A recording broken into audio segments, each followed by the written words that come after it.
Thank you very much. Thank you very much. It's a great honor to be with the Prime Minister. We had a picture taken a little while ago, and it was so nice, I thought I'd present it to you on stage. And here's the picture. I wish I was as handsome as him, but I'm not.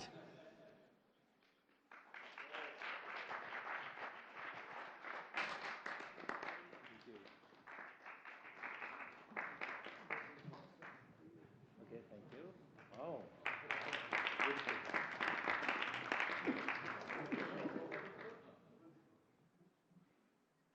Remember that day. Thank you very much, everybody. Appreciate it. I'm delighted to welcome Japanese Prime Minister Ishiba Shigeru to the White House for the first time. And Prime Minister, it's an honor to have you with us, a great honor. Japan is a great country. Thank you very much. Japan is strong and proud. It's a nation that is home to one of the great civilizations in the history of the world. For nearly 80 years, the American-Japanese people have enjoyed a friendship like few others. We've had a great friendship across the vast ocean, and we found ourselves united by bonds of history, commerce, culture, mutual admiration, and great respect. After our meeting today, I'm confident that the cherished alliances between our two countries and others also will continue to flourish long and into the future. The military cooperation between the United States and Japan is one of our closest security partnerships, and it's one of the closest we have anywhere in the world. Our service members work together every day to defend our common interests. Japan is committed to double its defense spending by 2027 compared to my first term. They've invested a lot of money because of my first term. We worked on that very hard with Shinzo, you know, the great Shinzo Abe. And we look forward to seeing even more so. Shinzo and I worked very, very long and hard, and those numbers are very reflective after my first term. And now they're going up very substantially based on our conversations today. In addition to being vital for our shared security, Japan is one of the top purchasers of U.S. military exports and equipment. And I'm pleased to say that this week my administration approved nearly $1 billion in foreign military sales to Tokyo. The United States is totally committed to the security of Japan. We will extend the full strength of American deterrence capabilities in defense of our friend and ally, 100%. In the years to come, the Prime Minister and I will be working closely together to maintain peace and security, and I also say peace through strength, and all over the Indo-Pacific. And to that end, we also remain committed to the effort I began in my first term to ensure safety and stability on the Korean Peninsula. Prime Minister Ishiba and I spoke long and hard about a vital economic relationship between our two countries and the continuance of that relationship. The United States and Japan trade over $300 billion in goods and services each year. Japan has invested nearly $800 billion, and that's going to go up very, very substantially in the coming months, more than any other country. And they're going to have some competition. We have a lot of people coming in and investing in the United States. I think the feeling throughout the world has never been stronger about this country. As a result of our victory in 2024, the presidential election, the Japanese investment and technology giant SoftBank announced plans to invest between $100 and $200 billion. And we have many other companies investing that number, higher than that number, some a little bit less, but we have trillions of dollars of investment pouring into our country now that you didn't have just a short while ago. Today, our teams discussed how our two nations can do even more to stay on the cutting edge of artificial intelligence, along with the quantum computing, semiconductors, and other critical technologies. And they're coming out. The problem with technology, that kind, it's obsolete in about 2 days, so we have to start all over again. Doesn't last long. We agreed to cooperate even more closely to combat the Chinese economic aggression, which is quite aggressive. I'm also pleased to announce that Japan will soon begin importing historic new shipments of clean American liquefied natural gas in record numbers. It'll be record numbers. With our Secretary of the Interior, we were talking, I think Doug is here. Hello, Doug. Please stand up, Doug. Doug Burgum, everybody. We're talking about the pipeline in Alaska, which is the closest point of major oil and gas to Japan by far, less than half the distance of any other location. We're talking about a joint venture of some type between Japan and us, having to do with Alaska oil and gas, and that's very exciting. They're very excited about it, so are we. As we deepen our economic relationship, I made clear that the United States will be conducting trade with all countries based on the principle of fairness and reciprocity. Chronic trade deficits not only undermine our economy, they really do, and we're going to get rid of the trade. We have a trade deficit with Japan of over $100 billion, but we're going to work that out, and I think very quickly, frankly. We can do it just on oil and gas. We can work it out, so we intend to do it very quickly. We both understand that. And as America welcomes new foreign investment, we also want to ensure that companies build their products and factories here in America, not simply buy the assets that we have. And Japan is going to be opening up auto plants. New auto plants are being built currently as we speak. They've just been started. Toyota is one, and Nissan's going to be doing something very exciting about U.S. Steel. They'll be looking at an investment rather than a purchase. We didn't like the idea. U.S. Steel is a very important company to us. It was the greatest company in the world for 15 years, many years ago, 80 years ago. And we didn't want to see that leave. And it wouldn't actually leave, but the concept, psychologically not good. So they've agreed to invest heavily in U.S. Steel as opposed to own it. And that sounds very exciting. And we're going to meet with Nissan next week, the head of Nissan, very great company, and they'll work out the details. I'll help. I'll be there to mediate and arbitrate. And I had the privilege of working closely with the great Prime Minister, as you know, and you know him very well, Shinzo Abe, the longest-serving Prime Minister in Japan's history. Likewise, I expect that this Prime Minister is going to be a great one. I really believe that he's going to be a great one. I've gotten to know him for not long, but I can see what they have. He's got the qualities of greatness. He's going to do a fantastic job for Japan and for the Japanese people. And I'd like now to invite the Prime Minister to say a few words, and then we'll take some questions. Mr. Prime Minister, thank you. Thank you very much.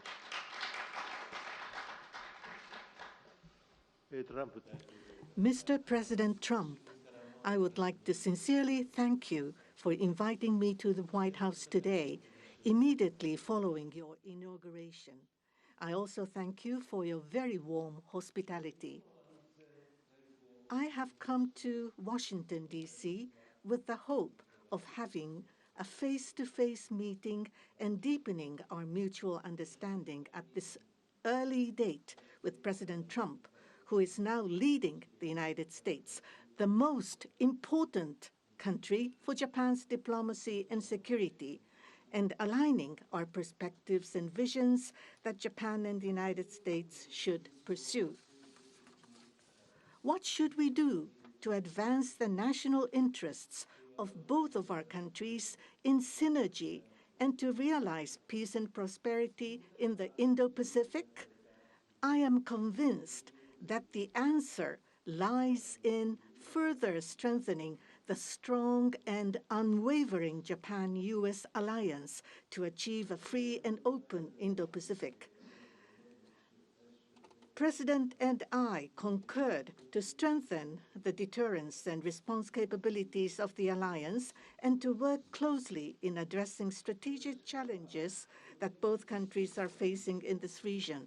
I conveyed to the President that Japan, as an ally of the United States, is ready to share responsibilities and to play its own role. I also reiterated Japan's unwavering commitment to fundamentally reinforcing its defense capabilities, and we confirmed the unwavering commitment by the United States to the defense of Japan. We reaffirmed that Article 5 of the Japan-US Treaty of Mutual Cooperation and Security applies to the Senkaku Islands, with half of the world's population and approximately 60% of the world's GDP. The Indo-Pacific serves as the engine of growth and vitality for Japan, the United States, and the world.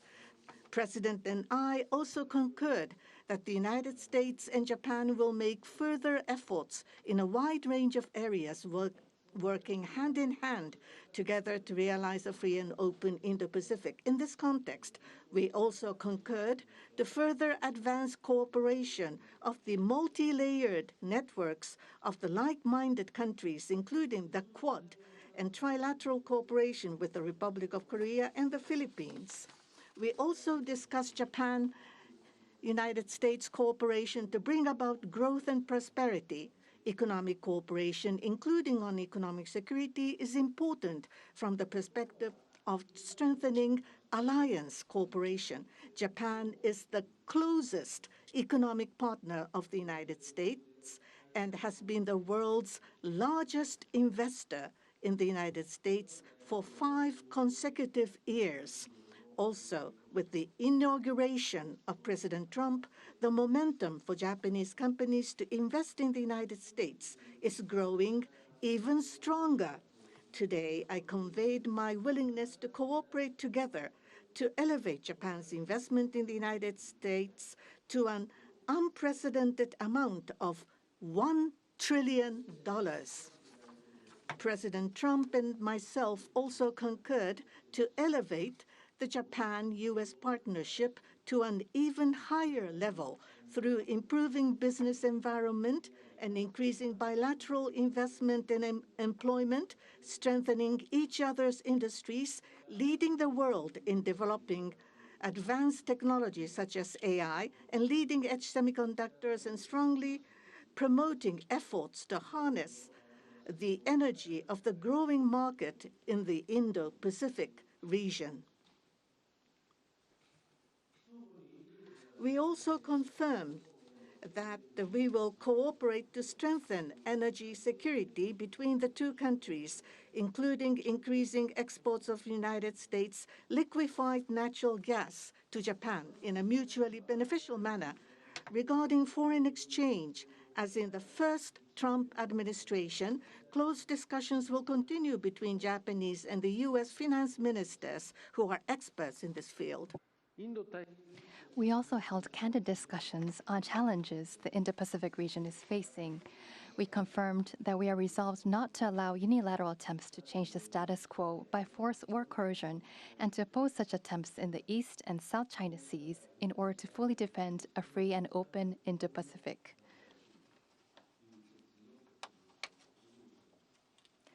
We also reiterated the importance of peace and stability across the Taiwan Strait. Regarding North Korea, we affirmed the need to address its nuclear and missile program, which poses a serious threat to Japan, the U.S., and beyond, and that Japan and the U.S. will work together toward the complete denuclearization of North Korea.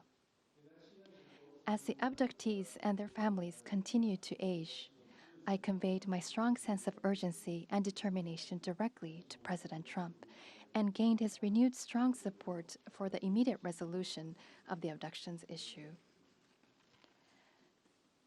While this was my first face-to-face meeting with President Trump, we were able to openly and frankly exchange views, and our meeting turned out to be very productive and meaningful. As a result of today's meeting, which marked a new departure for the Japan-U.S. relations, we are issuing a Japan-U.S. Joint Leader Statement. This document will serve as a compass for further cooperation between our two countries. On the basis of these deliverables, I look forward to working together with President Trump, who I respect immensely, to usher in a new golden age of Japan-U.S. relations. I look forward to welcoming you to Japan. And I'm very excited about that prospect. Thank you, Mr. President. Thank you very much. Thank you. Any questions, please? Peter? President Trump, I have two on DOGE. Elon Musk said today, I love Donald Trump as much as a straight man can love another man. What does the First Lady think about that? Oh, I think she'll be okay with it somehow. So, Democratic lawmakers are really upset that DOGE engineers have access to these Treasury payment systems. The Senate Intel Dems wrote a letter to Susie Wiles. They're saying that these systems are used to disperse trillions of dollars each year and contain everyday Americans' personal information like social security numbers, home addresses, bank accounts. Why does DOGE need all of that? Well, it doesn't, but they get it very easily. I mean, we don't have very good security in our country, and they get it very easily. And what we're doing, if you look at what has just taken place with respect to some of the investments that have been made on another agency that people have been talking about for years, but nobody did anything about it, it's absolutely obscene, dangerous, bad, very costly. I mean, virtually every investment made is a con job. There's nothing of value to anybody unless there's a kickback scheme going on, which is possible. And we're going to be doing more and more of that. We're going to be looking at Department of Education. We're going to be looking at even our military. We're going to be looking at tremendous amounts of money, Peter, being spent on things that bear no relationship to anything and have no value. We're talking about trillions of dollars. It will be, in the end, trillions of dollars being absolutely wasted, and perhaps illegally. I would say certainly in many cases illegally, but perhaps illegally overall.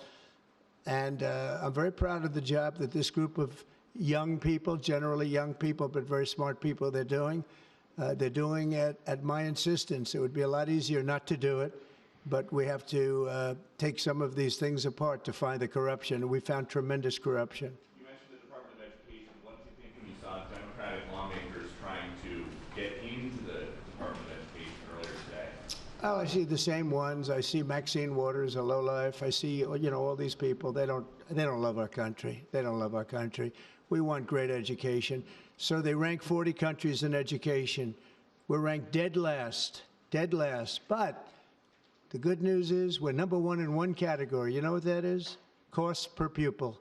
We spend more per pupil than any other country in the world. You look at Norway, Denmark, Sweden, various countries all up and down, Finland, China does very well in education. And then you look at us. We spend much more money than they do per pupil or any other way, but we spend much more money than they do, and yet we're ranked this year, Biden's last year, congratulations, Joe, we're ranked dead last. So what I want to see is education. Number one, I like choice. We all like choice. But beyond choice, long beyond choice, I want to see it go back to the states where great states that do so well have no debt. They're operated brilliantly. They'll be as good as Norway or Denmark or Sweden or any of the other highly ranked countries. They'll be, you probably have 30, I figure 35 to 38 states will be right at the top. And the rest will come along. They'll have to come along competitively. And by the way, we'll be spending a lot less money, and we'll have great education. As part of this DOGE cost-cutting effort, one of the DOGE engineers was fired for some inappropriate posts. The vice president says, bring him back. What do you say? Well, I don't know about the particular thing, but if the vice president said that, did you say that? I'm with the vice president. Thank you, Peter. Yeah, go ahead, please. Yes, red dress. Thank you so much, Mr. President. Just how strong do you want Japan's military to be? And do you specifically hope that their increased military spending will deter China and North Korea? What did you talk about that today? Well, I want our military to be the strongest. I also don't mind spending so much money on the military because we build it here. It's made in the USA, all made in the USA. We have, you know, I rebuilt our military during my first term. Did a great job. We left some of it behind in Afghanistan, stupidly. There was no reason for that, but it was still as much as it was. It was billions and billions of dollars, but it was a small part of it. But we're going to have the strongest military by far. We have great people. I want to congratulate Pete Hegseth for having gone through the gauntlet. He went through a lot, but he got through, and he's going to be a tremendous, I have no doubt he's going to be a tremendous leader. And other of the leaders sitting here, they're in their own fields. We're going to do something very, very, very great, and we expect great things. But I expect the strongest military by far in the world, far stronger than China, far stronger than anybody, and that's the way it is. Thank you very much. Would you like to ask a question, please? Go ahead. Thank you, Mr. President. Thank you. This is Hiramoto from Nippon Television. My question, let me ask two quick questions. Sure. First, this is the first meeting between Mr. President and Prime Minister Ishiba. So what kind of impression do you have on him? And number two, do you have an idea or do you have a plan to impose tariff against Japan so far? Thank you. I think that he is going to be a great prime minister. I think he's a very strong man, very, very strong. I have great respect for him. I've known him for a long time through a reputation. Shinzo Abe thought the world of him, and I think he's going to do a fantastic job as prime minister. A very strong person. I wish he wasn't so strong. I wish he was a little bit weaker than that, but that's what I got. I have to get strong guys all the time. He's going to be a great prime minister. I also, in terms of tariffs, I mean, we're going to have tariffs, mostly reciprocal tariffs, where we go with, and I'm going to be probably meeting on that Monday or Tuesday, have an announcement, probably a news conference, but probably reciprocal tariffs where a country pays so much or charges us so much, and we do the same. So very reciprocal, because I think that's the only fair way to do it. That way, nobody's hurt. They charge us, we charge them. It's the same thing. And I seem to be going in that line as opposed to a flat fee tariff. Okay? Yes, go, please. Please, go ahead. Why don't you go ahead?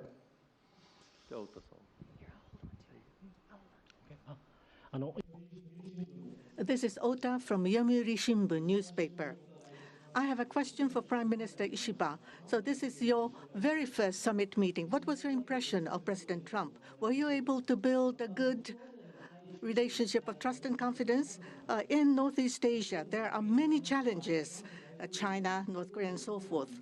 And with President Trump, what did you appeal to him, and what kind of understanding were you able to obtain? On the economic field, there is the acquisition of U.S. Steel by Nippon Steel, and there are expansion of import of LNG. What were the communication discussion did you have with President Trump? For the $1 trillion of investment from Japan to investment, what was his reaction? What about your communication on tariff front? This is the first time that I met with President Trump in person. So this was the first time meeting face to face. But for many, many years, I have watched him on television.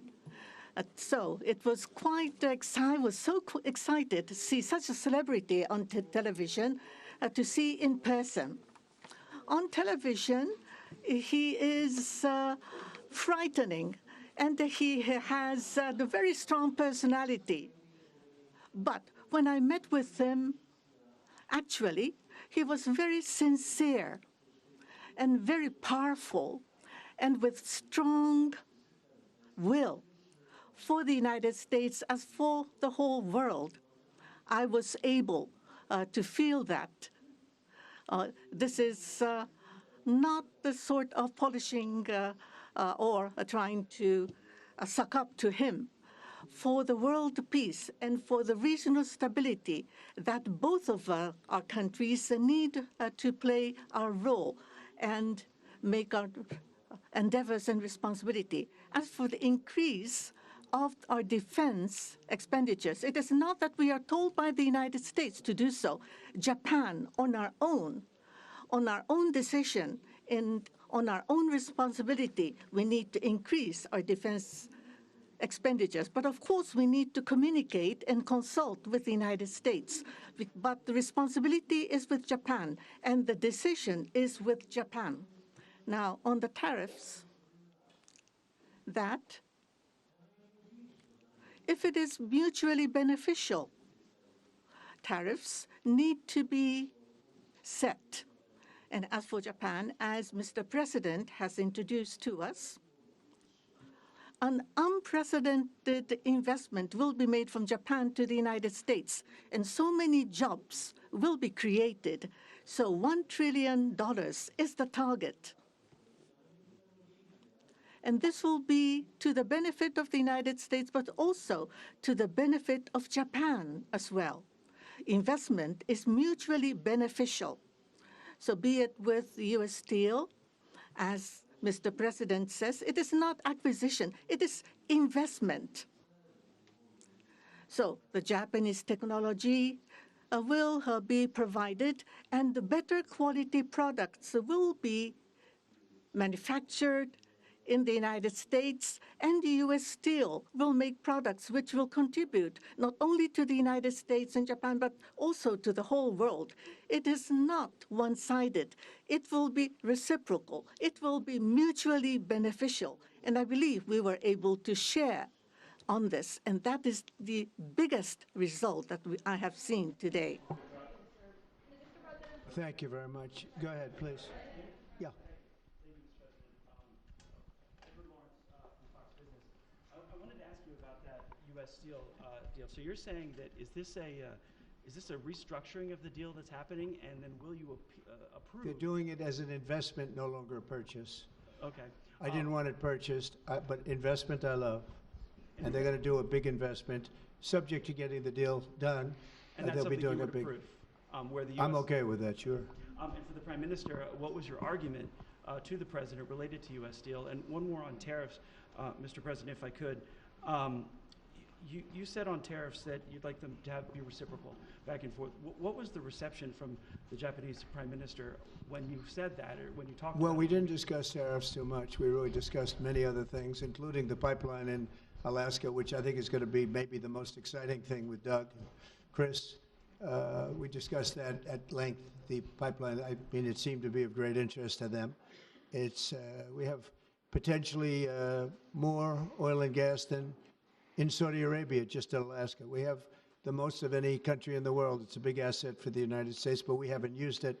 We go to Venezuela, we go to other places to take oil and gas, and we have more than anybody. It's an amazing phenomenon that took place over the last 4 years. Nobody understands it, including the people that were in charge of it. They had no clue what they were doing. So it was a big problem. They were surprised actually too. They were saying, why didn't they wouldn't sell them LNG. They wouldn't sell it. Japan wanted to buy LNG, and Biden wouldn't sell it. And I'm trying to figure that one out. Maybe it was the environment. You might answer that question. He's curious about that himself, I think. Thank you very much. If you want to answer that, you may, about LNG, that the United States wouldn't sell you LNG.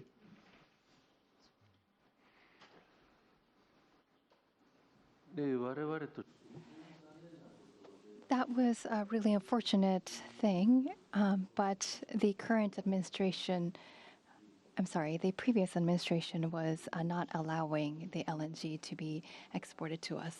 I believe that President Trump, on the day of his inauguration, allowed us to resume this importing. I think this is something that is really wonderful for us. And as the country of Japan, we are interested in importing not just LNG, but also bioethanol, ammonia, and other resources at a stable price, a reasonable price from the United States. And we also want to improve the trade deficit that the U.S. has towards Japan. So if we are able to buy those at a stable and reasonable price, I think it would be a wonderful situation. And for that, I am very appreciative to President Trump. And we also look forward to LNG and hope that it's a success. I want to just say that on the ethanol, Iowa is going to be very happy. All of the Nebraska, all of our farm states are going to be very happy. They want ethanol, and we'll be able to provide it. So our farmers, who I like and they like me, I think they're going to be very, very happy. We've opened the sale of LNG immediately, actually. We did it a few days ago. And China, right now, not only China, everybody wants to buy it. We have more than anybody, and they're all buying it. But Japan in particular, we're very happy that they're going to start immediately. And we can supply it to the world, but we're supplying it to Japan, and they're going to always be right up in the front of the line. Yeah, go ahead, please. Go ahead. Thank you so much. And Mr. Prime Minister, I have a question for you as well, but Mr. President, I'll start with you. Well, quickly to follow up on what Peter was asking, have you directed Elon Musk to review Pentagon spending, given it's the biggest discretionary spending Yes, in I the have federal Pentagon, budget? education, just about everything. We're going to go through everything, just as it was so bad with what we just went through with this horrible situation we just went through. And I guess 97% of the people have been dismissed. It was very, very unfortunate. You're not going to find anything like that, but you're going to find a lot. And I've instructed him to go check out education, to check out the Pentagon, which is the military. And, you know, sadly, you'll find some things that are pretty bad. But I don't think proportionally you're going to see anything like we just saw. FBI has turned over a list to the Justice Department of the FBI agents who worked on the January 6 rioters cases. Are you planning to fire the FBI agents who worked on those investigations? No, but I'll fire some of them because some of them were corrupt. I have no doubt about that. I got to know a lot about that business, that world. I got to know a lot about that world, and we had some corrupt agents, and those people are gone, or they will be gone, and it'll be done quickly and very surgically. Did you have a question for the Prime Minister? Talk up. Are those the ones who worked on the January 6th? I don't know. I don't know. I know we have some that are very corrupt and we don't like it. We're going to bring back the reputation of the FBI. Kash Patel is going to do a great job, and we're going to bring back the reputation of the FBI, which has been hurt very badly. It's been devastated over the last 4 years. You have just been meeting for the first time with President Trump. The last administration famously did not have hardly any, if at all, contact with North Korea. President Trump certainly did the last time he was in office. Would you like to see him resume that contact and also that in-person meeting that he had with the North Korean leader, Kim Jong-un?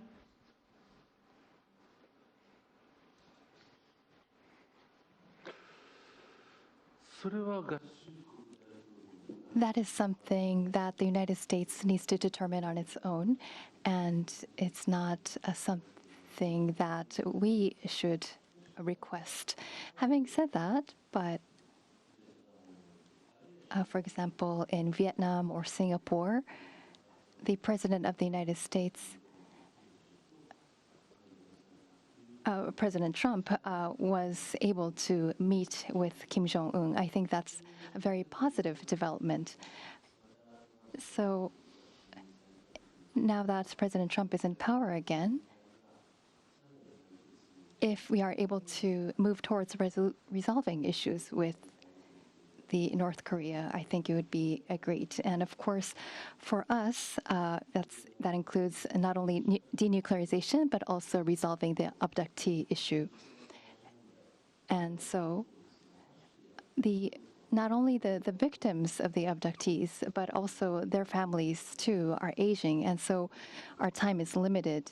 So if the President of the United States, if President Trump is able to resolve this issue, we do understand that it's a Japan issue first and foremost. Having said that, we would love to continue to cooperate with them.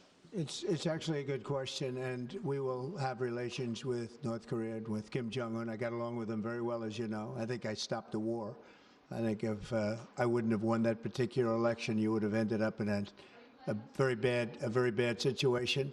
But I did, and we had a good relationship, and I think it's a very big asset for everybody that I do get along with him. I get along with him, he gets along with me, and that's a good thing, not a bad thing. And I can tell you that Japan likes the idea because their relationship is not very good with him. And if I can have a relationship with not only him, but other people throughout the world where there seem to be difficulties, I think that's a tremendous asset for the world, not just the United States. Go ahead, Garrett. Thank you. I have a question for you and for the Prime Minister as well. Mr. President, I wonder what you make of the criticism from Democrats that these staff reductions, the cuts that Elon Musk and Doge are doing are an unlawful power grab. And is there anything you've told Elon Musk he cannot touch Well, we haven't discussed that much. I'll tell him to go here, go there. He does it. He's got a very capable group of people. Very capable. They know what they're doing. They'll ask questions, and they'll see immediately as somebody gets tongue-tied that they're either crooked or don't know what they're doing. We have very smart people going in, so I've instructed him go into education, go into military, go into other things as we go along. And they're finding massive amounts of fraud, abuse, waste, all of these things. So, but I will pick out a target, and I say go in. There could be areas that we won't, but I think everything's fertile. You know, we're a government. We have to be open. And as an open government, I don't know, I guess you could say maybe some high intelligence or something. And I'll do that myself if I have to. But generally speaking, I'll just say go. But he will be looking at education pretty quickly, and he will be looking at military too. You know, the bulk of federal spending is Social Security, Medicare, programs like that. Would you like to see him look at those programs as well? Well, they don't really have to be looked at by him. They can be looked at by us. Social Security will not be touched. It'll only be strengthened. We have illegal immigrants on Social Security, and we're going to find out who they are and take them out. We have illegal immigrants in other Medicare. We found a lot of bad people, a lot of people that shouldn't be on, that were put on through California. A lot of them come out of California. We're not going to stand for that. So we're going to strengthen our Social Security, et cetera. We're not going to touch it other than to make it stronger. But we have people that shouldn't be on, and those people we have to weed out. Most of them, or many of them so far, have been illegal immigrants. They shouldn't even be in the country. Do you have a question for the Prime Minister? I do. Mr. Prime Minister, the President's affinity for tariffs is well known. If the U.S. places tariffs on Japanese imports, would Japan retaliate?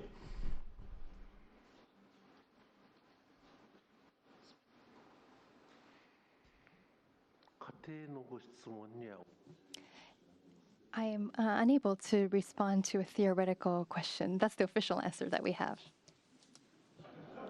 That's a very good answer. Very good answer. Wow. That's very good. He knows what he's doing. Thank you very much, everybody. Thank you. Thank you.